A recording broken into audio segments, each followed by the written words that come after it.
En 2009, le studio aux longues oreilles signe l'un des contrats les plus fous de l'histoire du cinéma. Le monde a les yeux rivés sur le géant du divertissement.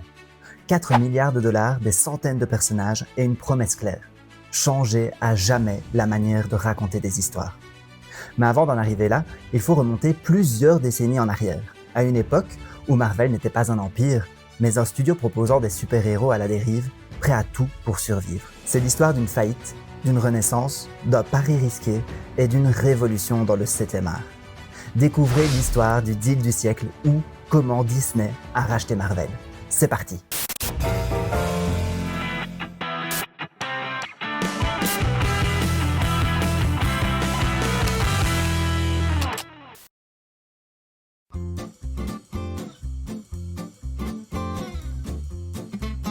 Tout commence en 1939, à New York, avec un éditeur du nom de Martha Goodman. Ce type décide de se lancer dans un média encore un peu expérimental à l'époque, la bande dessinée, et créa alors la société Timely Publications avec son frère Abraham. Imaginez New York à la fin des années 30, et Goodman se dit « Et si on inventait des héros qui volent, se battent et tout ça au costume moulant ?» Le premier numéro de Timely, Marvel Comics No.1, sort en octobre 1939.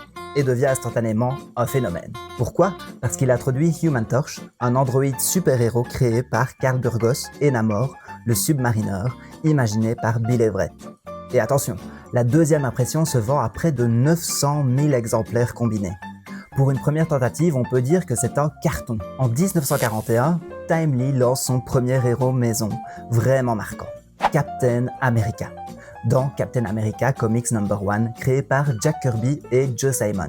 Résultat, presque 1 million d'exemplaires vendus. Pas mal pour un type qui se bat contre des nazis dans son costume bleu, rouge et blanc. Symbole patriotique d'avant-guerre, le justicier devient un phénomène.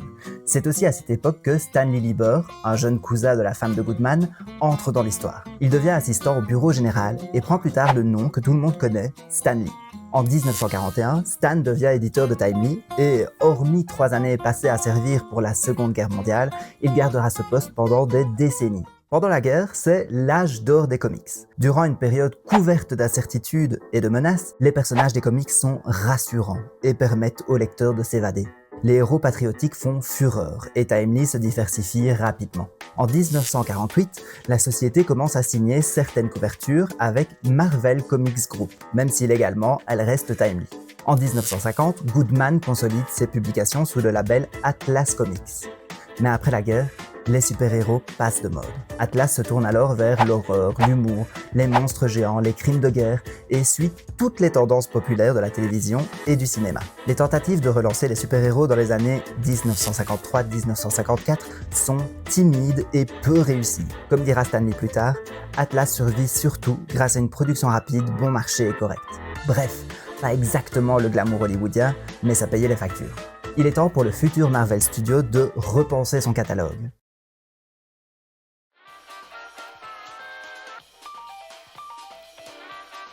À la fin des années 50, DC Comics réussit sa relance avec Batman, Superman et Wonder Woman. Marvel, alors Atlas, décide de suivre, mais avec une idée révolutionnaire, créer des héros plus humains, imparfaits et surtout avec des problèmes de la vraie vie. En 1961, Stan Lee et Jack Kirby lancent Fantastic Four No.1 et là, c'est le coup de génie.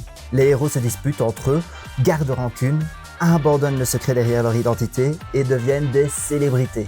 Hulk, La Chose, Spider-Man, Thor, Iron Man, Daredevil, Black Panther, Doctor Strange, tous voient le jour. Et bien sûr, il y a aussi les méchants légendaires. Doctor Doom, Magneto, Galactus, Loki, l'univers Marvel est né, avec des villes fictives inspirées de New York, Chicago ou encore Los Angeles. En 1965, Spider-Man et Hulk figurent même dans la liste de 28 héros universitaires du magazine Esquire, aux côtés de John F. Kennedy et Bob Dylan. Oui, une araignée et un géant vert parmi des icônes culturelles. Ça montre l'impact énorme que Marvel avait déjà sur la société. En 1968, Goodman vend Marvel Comics et sa société mère à la Perfect Film et Chemical Corporation, mais reste éditeur. Dans les années 70, Marvel dépasse DC en termes de vente grâce à des innovations sur le format et le prix des comics. Jim Shooter devient rédacteur en chef et instaure des sagas crossover comme Secret War tout en protégeant les droits des créateurs. Dans les années 80 et 90, Marvel continue d'innover.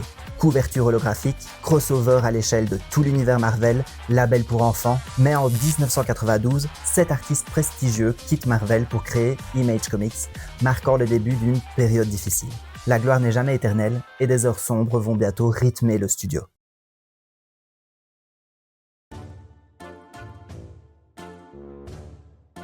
Au milieu des années 90, l'industrie du comics s'effondre. En 1996, Marvel se place sous la protection du chapitre 11, une procédure de faillite aux États-Unis. La société accumule 500 millions de dollars de dettes, licencie 275 employés et lutte pour survivre. Mais Marvel commence à exploiter ses héros ailleurs. Séries animées comme X-Men The Animated Series ou Spider-Man et surtout le cinéma. Grâce à Marvel Studios, créé en 1996, et à des producteurs comme Avi Arad, Marvel vend des droits à Sony et à 20th Century Fox, tout en gardant le contrôle créatif sur les films. En 1998, Marvel sort officiellement de la faillite grâce à la fusion avec Toy Biz et investit dans la production de films. En 2005, la société devient Marvel Entertainment, prête à produire ses propres films, et c'est là que tout bascule. L'arrivée dans les salles obscures d'un certain multimilliardaire créateur d'armes qui va décider de créer sa propre armure rouge va chambouler le destin des studios à tout jamais.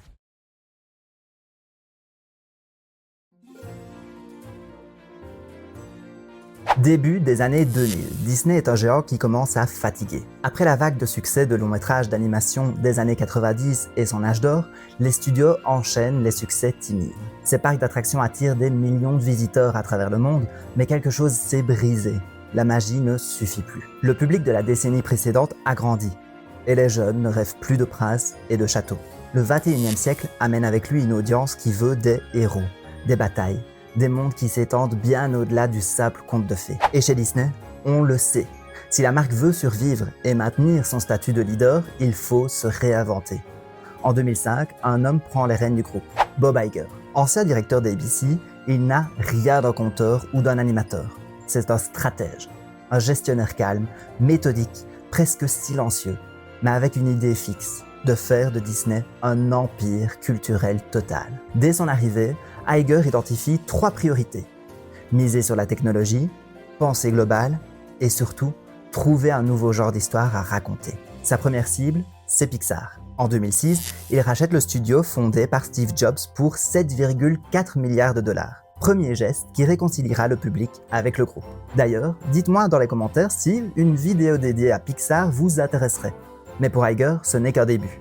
Il veut conquérir le marché des adolescents et des jeunes adultes, et dans cette quête, un nom revient sans cesse, Marvel.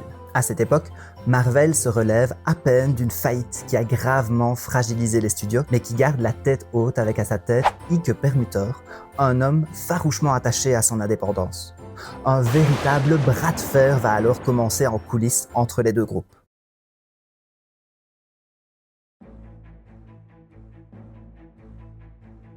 Iron Man sort dans les salles en 2008 et le film cartonne. Plus de 500 millions de dollars de recettes, un succès inattendu qui remet les super-héros des studios sous les feux des projecteurs. Un nom apparaît soudain sur toutes les lèvres, Marvel. Mais derrière ce triomphe, la nouvelle branche du studio reste fragile. Une entrée dans un art qu'elle ne connaît pas encore, sans réseau de distribution propre, et dépend des avances des banques pour financer ses films. Alors que le monde vient de découvrir que Tony Stark est Iron Man, Marvel cherche un allié capable de lui garantir un futur. À quelques kilomètres de là, à Burbank, Bob Iger observe tout cela avec attention. Il comprend que Marvel n'a pas seulement créé un succès, il a créé un modèle, un univers connecté où chaque film raconte une histoire qui fait partie d'un univers bien plus grand. Un modèle parfait et surtout un succès qui garantit, il en est sûr, des retombées sans précédent. Alors, Iger décide d'agir, discrètement. Les premiers contacts se font dans le plus grand secret. Peu de gens le savent, mais les négociations commencent autour d'un déjeuner quelque part à New York. Autour de la table, Ike Perlmutter, homme d'affaires redouté, et Bob Iger, PDG tacticien. L'idée de céder Marvel à Disney ne réjouit pas Ike, mais pour se développer, il a besoin d'argent. Et ça, la maison de Mickey en a. Pendant des mois, des discussions et les rendez-vous vont s'accumuler. Marvel veut une indépendance totale, Disney, en revanche, veut un contrôle sur la distribution, les licences et les produits dérivés. Chaque clause et chaque super-héros fait l'objet de contrats de plusieurs centaines de pages. Le 31 août 2009, la nouvelle tombe. Disney annonce l'acquisition de Marvel pour 4 milliards de dollars. Today, I'm happy to announce that Disney has agreed to acquire Marvel Entertainment. Une poignée de main solennelle entre les deux patrons qui semblent chacun avoir trouvé son intérêt dans le marché. D'une part, Disney qui peut enfin diversifier son offre et proposer à son public des personnages forts et des super-héros qui les feront rêver de conquête. Et de l'autre, Marvel qui peut enfin exploiter pleinement ses œuvres. Disney maîtrise parfaitement la commercialisation des licences et peut financer des films au budget faramineux, avec des effets spéciaux à couper le souffle. Imaginez un multivers plus vrai que nature, avec des milliards dans le compte en banque derrière. Ça change tout. Cette décision historique va rapporter gros. Très gros. Hollywood est sur le point de changer et plus rien ne sera comme avant.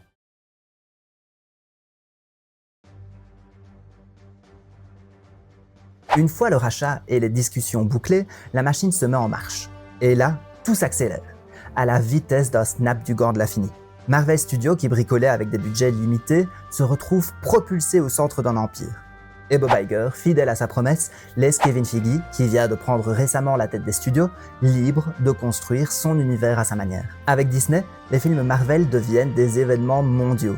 Iron Man 3 et Avengers dépassent le milliard de dollars au box-office, tandis que les héros moins connus, comme les Gardiens de la Galaxie, deviennent des phénomènes grâce à un marketing créatif et des bandes originales mémorables. Ce que Marvel a fait là, c'est plus qu'un succès mondial. C'est une révolution culturelle. Mais ce n'est pas tout. Disney va aussi intégrer les super-héros dans ses parcs d'attractions. En 2017, Iron Man Experience ouvre à Hong Kong Disneyland dans la section Tomorrowland. Puis viennent alors les Avengers Campus à Disneyland Californie et à Disneyland Paris, qui a d'ailleurs un hôtel dédié à Marvel, et bientôt à Shanghai Disneyland en 2026. Et il y a les produits dérivés. Jouets, vêtements, figurines, gadgets. Marvel devient un véritable empire multimédia où chaque film est aussi un vecteur commercial. Disney prouve ainsi qu'acheter Marvel n'était pas seulement un pari artistique, mais surtout un mouvement stratégique colossal. En 10 ans, le rachat rapporte plus de 22 milliards de dollars. Le rachat de 20th Century Fox en 2017 pour 66 milliards de dollars ajoute la cerise sur le gâteau. Disney récupère enfin les X-Men et les 4 Fantastiques, permettant aux fans de rêver d'un univers complet et cohérent. Des personnages longtemps absents ou séparés peuvent maintenant interagir librement avec les Avengers et le reste du MCU.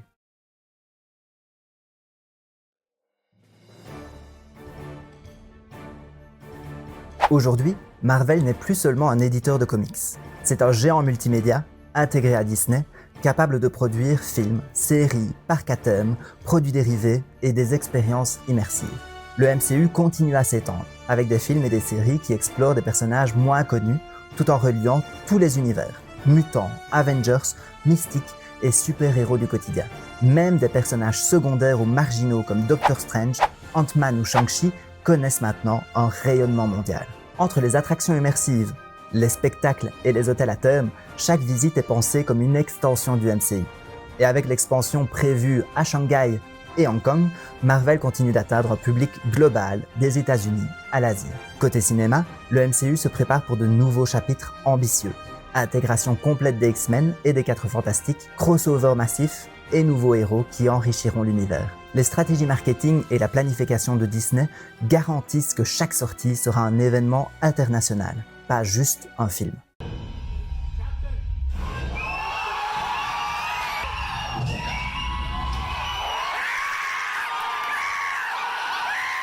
En résumé, Marvel est désormais un univers global et intégré, capable de séduire plusieurs générations et de rester au sommet de la pop culture mondiale. Et avec Disney derrière lui, le futur promet encore plus de films, séries, attractions, produits dérivés et probablement encore des milliards de dollars à l'échelle mondiale. Un succès si démentiel qu'il en étourdit certains. Certains fans regrettent le Marvel d'avant, plus audacieux et risqué. D'autres accusent Disney d'avoir aseptisé les films, d'avoir transformé les super-héros en produits plutôt qu'en histoire. Est-ce qu'ils ont tort? Le débat est ouvert. Par contre, le MCU est devenu une machine si puissante qu'elle influence toute l'industrie. C'est fascinant, non? Un rachat qui change tout ce que l'on consomme et qui redéfinit les standards hollywoodiens.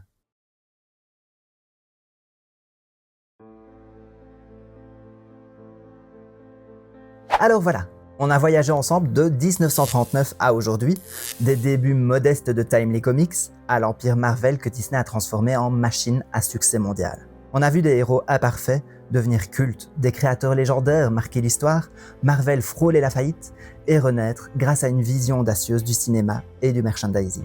Aujourd'hui, Captain America, Black Widow et Iron Man font partie intégrante de la famille de Mickey, Woody ou encore Skywalker. Et Bob Iger n'a pas juste profité d'une simple société de divertissement, il l'a transformée en un empire culturel mondial.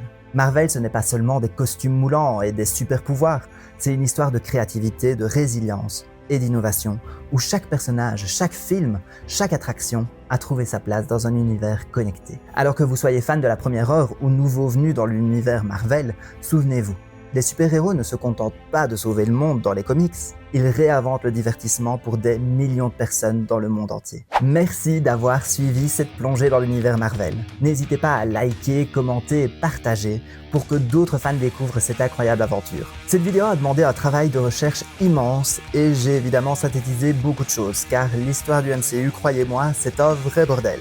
Passionnant oui, mais difficile à résumer. Dites-moi en commentaire si vous voudriez que l'on traite plus de sujets Marvel, de films, d'attractions, etc. Et si vous voudriez plus d'histoires de studio. Je suis très curieux d'avoir votre avis. Quant à nous, on se retrouve bientôt pour un nouveau long métrage qui va vous faire frissonner. Et surtout, n'oubliez jamais que derrière chaque succès se cachent évidemment des personnes qui n'ont jamais cessé de croire en leurs rêves. Bye!